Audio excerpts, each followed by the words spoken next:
والثمرات وبشر الصابرين.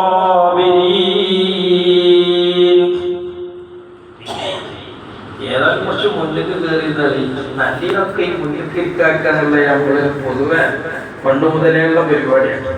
കുറച്ചുകൂടെ മുന്നിലേക്ക് ഇരുന്നാൽ പിന്നെ ഞങ്ങളെ പെരടി ചവിട്ടിയാണ് പോരണ്ട, അവിടെ പേരിനോട് തന്നെ ഇരിക്കണം. എല്ലാവരും കയറിയെന്ന് പറഞ്ഞു.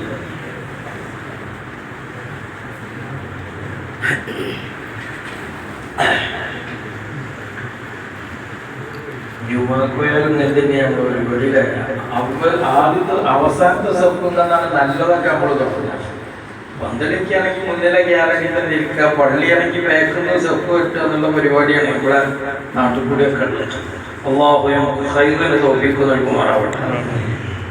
അപ്പൊ സഹോദരന്മാരെ, അള്ളാഹു ഈ ദുന്യവിയായ ജീവിതത്തെ കുറിച്ച് പറഞ്ഞത് അള്ളാഹു പരീക്ഷണം തരുന്നതാണ്. അത് ഏറ്റവും നല്ല ആളുകൾക്ക്, ഏറ്റവും നല്ല അള്ളാഹുവിന്റെ അടുപ്പക്കാരായ ആളുകൾക്ക് അള്ളാഹു കൂടുതൽ കൂടുതൽ പരീക്ഷണം നൽകാൻ. പല നബിലുവന്നക്കും മിനൽ ഖൗഫി, നിങ്ങൾക്ക് അള്ളാഹു തആല ഖൗഫ് തന്ന് പരീക്ഷിക്കുന്നതാണ്, പേടി തരികയാണ്. പല കാരണങ്ങളാലുള്ള പേടിയെ നിങ്ങൾക്ക് അഭിമുഖീകരിക്കേണ്ടി വരികയാണ്. ശത്രുക്കളെ പറ്റിയുള്ള പേടി നിങ്ങൾക്കുണ്ടാവുകയാണ്. അങ്ങനെ പേടി വരുമ്പോൾ പിൻവാങ്ങി പോകാതെ ആ പേടിയുടെ മുന്നിൽ പടച്ചറപ്പിന്റെ പൊരുത്തം വെച്ച് പിടിച്ചു നിൽക്കാനുള്ള ശേഷി ഈമാനികമായി നിങ്ങൾക്കുണ്ടോ എന്ന് പരിശോധിക്കാനാണ് അല്ലാഹു തആല നമുക്ക് അങ്ങനെയുള്ള പരീക്ഷണങ്ങൾ തരുന്നത്. നിങ്ങൾ നോക്ക്, ബദരീങ്ങൾ, ആ ബദരീങ്ങൾക്ക് അല്ലാഹു തആല വലിയ പരീക്ഷണം വെക്കുകയാണ്. എണ്ണിയാൽ വളരെ കുറവുള്ള അംഗങ്ങളാണ്.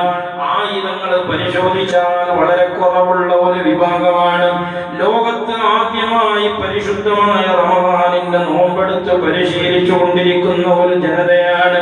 ചുട്ടുകൊള്ളുന്ന മണൽ പരിപ്പിൽ താഴെയും മുകളിലുമായി വളരെ ചൂട് പിടിച്ച സാഹചര്യങ്ങളെ അഭിമുഖീകരിച്ചു കൊണ്ടിരിക്കുന്ന ഒരു സമൂഹമാണ്. ആ സ്വഹാബികളുടെ മുമ്പിലേക്ക് അപ്രതീക്ഷിതമായി അല്ലാഹു തആല ആജാനുബാഹുക്കളായ ആബാലവൃതം വരുന്ന ശത്രുക്കളെ നൽകിയപ്പോൾ